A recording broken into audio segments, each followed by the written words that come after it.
Hi guys, एक चीज मैंने नोटिस करी यार, पिछले बहुत सालों से ही हो रहा है। 40,000 रुपीज के जितने भी फोन लॉन्च होते हैं, लाइक अंडर 40,000 की मैं बात कर रहा हूँ, ज्यादातर जो है परफॉर्मेंस को फोकस करते हैं। या फिर बहुत साल से ओप्पो या फिर वीवो जो है अंडर 40,000 अच्छे कैमरा फोन निकालते हैं जिनका ओवरऑल सेटअप अच्छा होता है। बाकी और कोई ब्रांड जो है कैमरे के लिए काम ही नहीं करता अंडर 40,000।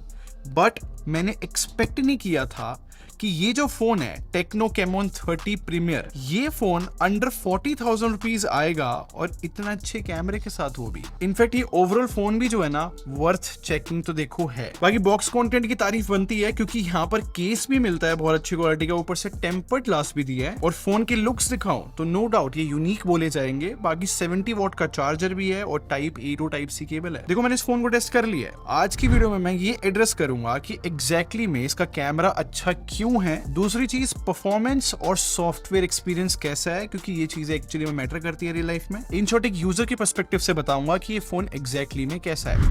बट हाँ, स्टार्ट करने से पहले बता दूं, मेरा नाम है संचित, चैनल का नाम है टेक बार। मैं आप लोग को टेक खरीदने एक्सपीरियंस बेटर करना चाहता हूं तो सब्सक्राइब पे क्लिक कर लो, साथ में बेल आइकन जरूर प्रेस कर लेना। देखो इस फोन के डिजाइन को ना एक्चुअली में इंटरेस्टिंग या फिर यूनिक बोला जाएगा।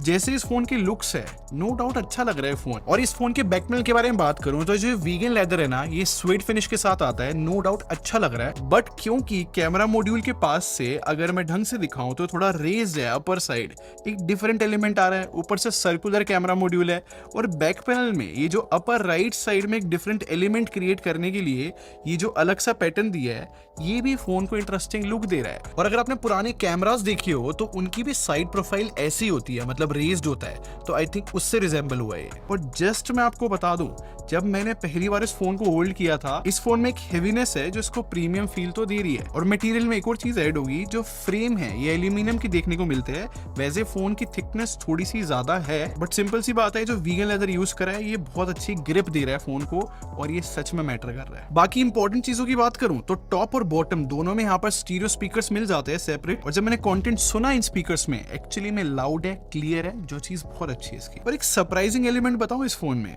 अब देखो यहाँ पर ये जो रेड डॉट है कैमरा के पास, एक्चुअली में इसका एक फंक्शन है। मतलब जैसे ही मैं वीडियो रिकॉर्डिंग ऑन करूंगा तो ये रेड लाइट जल जाती है, अच्छा लग रहा है। वैसे ये एक ब्रीदिंग लाइट है, तो जैसे चार्जिंग पे भी लगाऊंगा तब भी ये ऑन हो जाएगी। बाकी जो हैप्टिक्स है इस फोन के, द बेस्ट तो नहीं बट अच्छे डाले हैं। और जो फिंगरप्रिंट स्कैनर है वो थोड़ा लोअर पोजीशन का रखा है बट अच्छा काम कर रहा है। और फिंगरप्रिंट से याद आया, जो डिस्प्ले के बेजल्स है वो एक्चुअली में कम है और बहुत सही लग रहा है आई थिंक। और ऑब्वियसली मैं हाईलाइट करूंगा क्योंकि बेजल्स की जो थिकनेस है वो भी यूनिफॉर्म है, तो वो एस्थेटिकली राइट लग रहा है। और इस फोन का जो स्क्रीन साइज है वो 6.77 इंच है। और डिस्प्ले की टेक्निकल स्पेसिफिकेशंस भी सॉर्टेड ही है। 120 हर्ट्ज का रिफ्रेश रेट है, LTPO पैनल है ये, जो कि 1.5 के रेजोल्यूशन के साथ आ रहा है। और जैसे कि मैं हमेशा हाईलाइट करता हूँ कि भाई ब्राइटनेस बहुत मैटर करती है फोन की, तो मैंने टेस्ट किया इसका आउटडोर में। वैसे 1400 निट्स की है, अच्छे से दिख रही है डिस्प्ले। प्रैक्टिकली भी बात करें ना कि डिस्प्ले कैसी है, तो देखो मैंने इस पे यूट्यूब पे जो भी कंटेंट चलाया, चाहे फिर वो HDR कंटेंट हो या फिर नॉर्मल कंटेंट हो, अच्छे कलर्स आ रहे हैं और ऑब्वियसली ब्राइटनेस तो ठीक ही है। इन शॉर्ट सोशल मीडिया या फिर कंटेंट देखने के लिए अच्छी डिस्प्ले है। बाकी इस फोन का जो बैटरी का कॉम्बिनेशन है ना, वो एक्चुअली में सही है। मतलब 5000 mAh की बैटरी इस प्राइस सेगमेंट में ठीक बोली जाती है बिल्कुल। और क्योंकि बॉक्स में 70 वॉट का चार्जर दिया है और ये फोन 70 वॉट की चार्जिंग सपोर्ट करता है, तो ये बैटरी कैपेसिटी और जो चार्जिंग की स्पीड है एक्चुअली में गुड कॉम्बिनेशन है। इनफैक्ट टेक्नो का तो ये भी क्लेम है कि 0 to 50% ये फोन जो है 19 मिनट में चार्ज हो जाएगा। अगेन एक अच्छे नंबर है। बट अगर मैं अपने पर्सनल ओपिनियन की बात करूं तो यार जो इसका सॉफ्टवेयर एक्सपीरियंस है वो बहुत अच्छे लेवल पे इंप्रूव्ड लग रहा है। अपना एक्सपीरियंस बताऊंगा, पहले बेसिक चीजें बता देता हूं। देखो इस फोन में हाई OS मिलती है जो कि एंड्रॉइड 14 पे बेस्ड है। अप्रैल का सिक्योरिटी पैच अपडेट भी है इस फोन के अंदर, बट जो अपडेट पॉलिसी है वो 2+3 ईयर्स की है। बट रीजन बताता हूँ कि मैंने इस UI को इम्प्रूव क्यों बोला है। मैं सिंपली आपको एप्स ओपन करके दिखाता हूँ। पहले आप एनिमेशन देखो यार, एक्चुअली में ये इन पर्सन देखने में काफी स्मूथ है। और इन जनरल जो स्मूथनेस है UI की, यार वो एक्चुअली में अच्छी है। बाकी जो कस्टमाइजेशन की फीचर्स भी है ना, वो ठीक से भी काम कर रहे हैं और एक्चुअली में फीचर्स अच्छे हैं। मतलब अगर मैं यहाँ पर वॉलपेपर लगाता हूँ तो उसके अकॉर्डिंग पूरी UI का कलर भी चेंज हो रहा है। और अच्छी बात है कि टेक्नो ने जो है ऑलवेज ऑन डिस्प्ले के अंदर भी कस्टमाइजेशन दी है, जो कि मेरे हिसाब से काफी कूल है। और हाँ, जो लाइव वॉलपेपर्स है वो भी अच्छे हैं। बाकी प्री इंस्टॉल एप्स की सिचुएशन के बारे में बात करूं तो देखो कुछ एप्स तो हम अनइंस्टॉल नहीं कर सकते, बट हाँ कुछ एप्स डिसेबल भी की जा सकती है और अनइंस्टॉल भी की जा सकती है। भाई गाइस पता है क्या, क्या, रिसेंट टाइम्स में मैंने ये नोटिस किया है कि बहुत सारे ब्रांड जो है AI असिस्टेंट अपने फोन में इंटीग्रेट करके दे रहे हैं, और टेक्नो ने भी करके दिया, अच्छी चीज है। और इस फोन में जो AI असिस्टेंट मिलता है इसका नाम टेक्नो ने एला रखा है।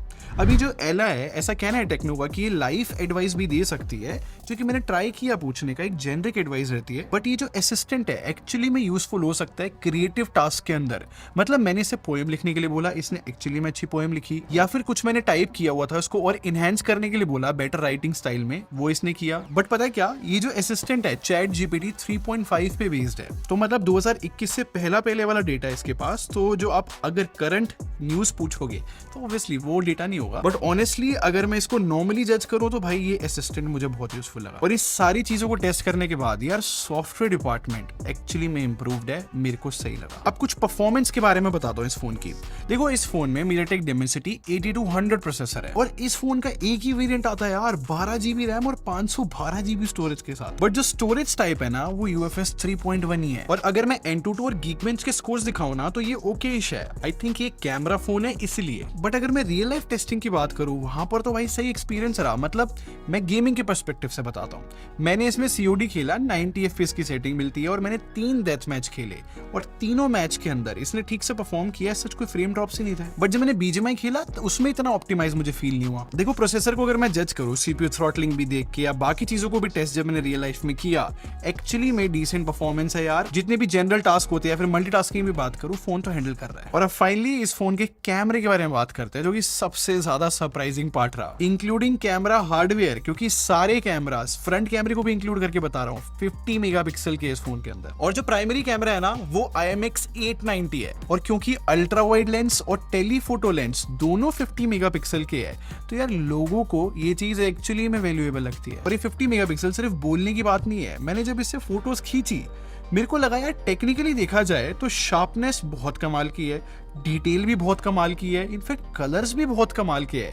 मतलब ये टेक्निकल चीजें इतने सॉर्टेड तरीके से लेकर चल रहा है, ये एक्चुअली में सरप्राइजिंग पार्ट था। और अलग अलग सिनेरियोज में मैंने फोटोज जज करी है, जो कलर्स है ना, हाँ ब्राइट है, हाँ मैं बोलूंगा सैचुरेटेड है, बट ऐसा नहीं है कि रियल नहीं लग रहे। और अगर मैं ह्यूमन शॉट्स में दिखाऊं ना तो देखो स्किन टोन एक सबसे इंपॉर्टेंट चीज होती है जज करने के लिए। ये एक्चुअली में मतलब कॉम्प्लेक्स सिचुएशन में भी स्किन टोन ठीक से ला पा रहा है। और अगर इन फोटोज को जूम कर भी देखा जाए तो डिटेल्स बहुत अच्छे से आ रही है। ये तो मेन कैमरे की बात थी, जो टेलीफोटो लेंस भी है उसमें भी मैं सेम बात बोलना चाहूंगा यार। जब मैंने यहाँ पर ह्यूमन शॉट्स खींचे हैं तो वैसे ही अच्छे कलर्स है और उतनी ही डिटेल मिलती है। बट जो मेन कैमरा और टेलीफोटो है ना, उनके बीच में कलर प्रोसेसिंग का फर्क आ सकता है। लाइक कभी टेलीफोटो वार्म या कूल हो सकता है। और पोर्ट्रेट शॉट्स देखो यार, मेरे हिसाब से ब्लर भी काफी अच्छा मेंटेन किया है, कटआउट भी अच्छा है, डिटेलिंग भी आ जाती है स्किन पे। और हाँ, स्किन कभी कभी वार्म हो सकती है, बट इन जनरल बताऊं तो पोर्ट्रेट मोड अच्छा है। क्या टेलीफोटो में हाइपर जूम भी है, मतलब कि अगर 3x से ज्यादा जूम करके मैंने फोटोज भी खींची ना तो आउटपुट भी डिसेंट आ रहा है। बाकी अल्ट्रा वाइड लेंस की भी बात करते हैं, क्योंकि अंडर 40,000 रुपीज के हिसाब से जज करूं तो भाई एक्चुअली में बहुत अच्छे कलर्स लेकर आ रहा है,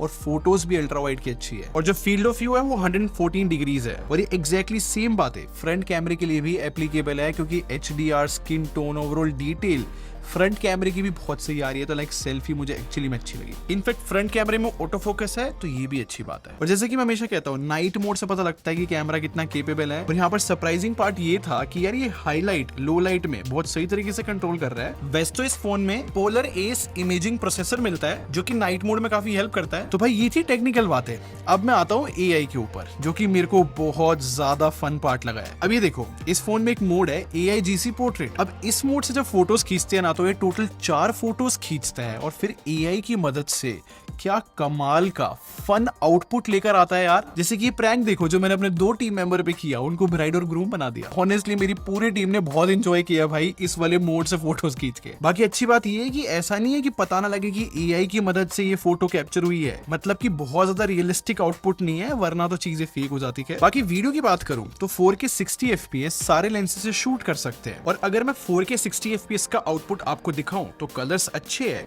बट जो स्टेबलाइजेशन है वो मुझे इतनी अच्छी नहीं लगी, बट अगर फ्रंट कैमरे की वीडियो दिखाऊं तो उसका आउटपुट जो है फिर भी अच्छा आ जाता है। चलो अब सारी चीजें सम अप करते हैं और समझने की कोशिश करते हैं एग्जैक्टली में फोन है कैसा। ये तो मैंने स्टार्टिंग में बताया था 40,000 रुपीज का प्राइस है, ऑफर के बाद 37,000 रुपीज है। और अगर हर एक डिपार्टमेंट को जज किया जाए, जैसे कि design, no doubt unique design है, इनफैक्ट चार्जिंग भी काफी फास्ट मिल जाती है, डिस्प्ले भी डिसेंट है, और क्योंकि सॉफ्टवेयर में एआई डाला है और कैमरा तो एक्चुअली में इसका स्ट्रॉन्ग पॉइंट है, तो ओवरऑल मतलब मल्टीपल डिपार्टमेंट्स में अच्छा काम किया है। तो सिंपल सी बात है, अगर आपकी प्रायोरिटी कैमरा है तो आप इस फोन की तरफ जरूर देखना भाई इस प्राइस सेगमेंट में, क्योंकि सच में टेक्नो ने अच्छा काम किया है। तो ये था मेरा ओपिनियन। आप क्या सोचते हो इस फोन के बारे में? आपको जो एआई वाला आउटपुट है वो कैसा लगा, वो भी बता सकते हो कमेंट सेक्शन में। बाकी वीडियो पसंद आई हो तो लाइक बटन पे क्लिक कर दो और सब्सक्राइब करके हमारे टेक ब्रो आर्मी को ज्वाइन कर लो। हम लोग क्वालिटी में बिलीव रखते हैं। अगले मिलते हैं। Thanks for watching. Bye bye guys.